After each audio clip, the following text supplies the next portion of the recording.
So you had a little stint in England. Obviously, Yeah. picked up Man of Steel. What was that experience like?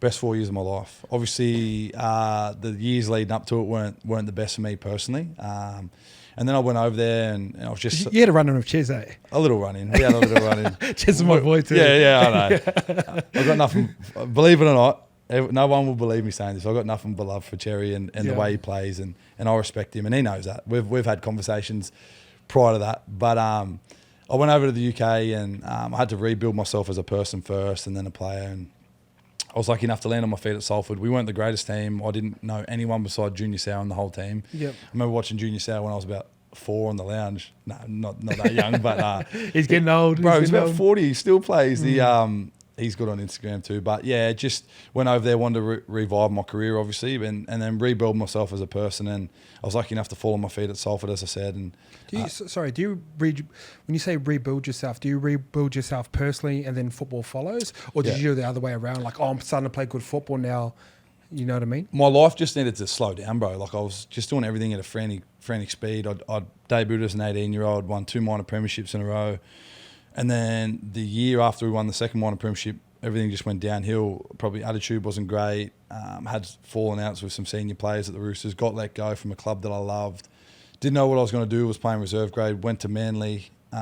Was in and out of the side. We made the finals. We got beat by Penrith. And then the following year, obviously, was playing first grade. And then whatever happened. And then I just needed to slow down and just focus on creating relationships, having people that I trust, letting people in, letting my guard down, and stop being so like I don't know what the word is, bro. Like I used to rather be on my own than surround myself with people, and I was just locking myself away and becoming miserable. So I mean, I got to go over there and no family, no friends, knew no one, had to start again, and created some really, really good bonds with people that I still cherish now. And then in the long run, that helped me with my football. The 2019 season was the best year that I had in my career, and then I went to Wigan in 20 and 21. So I went 19 grand final, Great Britain tour, 20 grand final, won the Man of Steel in 19, and everything was just going like that for me, but so was my life. I met my partner about 8 weeks into my first stint over in the UK, so the back end of 2018, and she helped slow my life down too. You know, you're not out trying to chase chicks or stay up to all hours in the morning. You know what it's like. I was only 21 years old when I went to England, which is crazy young.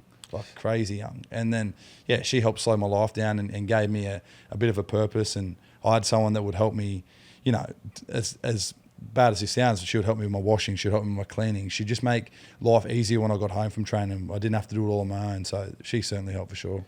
I've probably got an unpopular opinion, but I feel like the Super League should almost be like the breeding ground for NRL. Yeah. Do you agree with that? Yeah, 1,000,000%, bro. Like, But if I say that to an English person, obviously. yeah, you know, and they're very patriotic. That's what I love about England as well. Like, you played over there, where you're from, that's who you support. And that goes back generations, no matter what league you're in. I got lucky enough to play for a club that wasn't expected to do well in Salford, but is so loved by their fan base. They're not the biggest fan base in the world, but they're passionate as anything. And then I got to go play for arguably the biggest club in England, in Wigan, and their supporters will let you know if you're playing good or bad, but they're arguably one of the best fan bases in the world as well. You know, they play at a massive stadium. They expect their team to win. They've got ancient and loyal written all over their gear. Like, they've been supporters from day one too. So when I went over, I was playing with Greenie and Ches were the halves at Manly, and I was learning off them too. And then when I went over, Greenie was a guy that I watched play for Hull KR for 3 years, I think it was, then went to Wigan, and then come back to the Storm and rebuild his career. So you could really relate to that. I had a little bit of inspiration from that, yeah, and I wanted to do it sort of like the way Greenie done it, and I was lucky enough to go do it in my own way. We both had success. I played in 2 grand finals, as I said, and got to play at Old Trafford and things like that. But he's someone that I lent on in terms of like, right, if Greenie can go over as like a middle-aged player, do really well and come back and still have a long career in the NRL, I'll take inspiration from that, because I was footy my whole life, and I thought I think I played like 40-odd NRL games. I went over and I thought maybe that might be it for me. You know, I might not ever play NRL again, but I drew inspiration from what he did and was able to find my way back. Yeah, and I think it's a good way, because I think the good thing about the English competition is like you play so many games. So many.